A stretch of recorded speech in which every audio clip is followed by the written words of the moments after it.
Bago namin na-achieve ang standardize, nag-ayos muna kami ng stocks.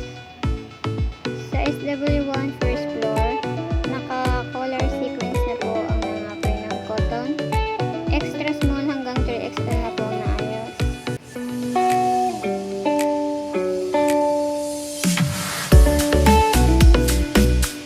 Sa dry fit round neck po, small hanggang XL pa lang po naayos. Sa poly cotton, small hanggang XL pa lang din. At sa PQ collar men's, small hanggang 2XL pa lang po naayos. Sa SW3 Rock J, naka-attach na po ang master parcel shelf inventory. Dito po makikita nyo kung ano ang nakalagay sa rack. Yun din po ang dapat lalabas sa master parcel shelf inventory. Bali, premium cotton adult pa lang po ang merong shelf inventory.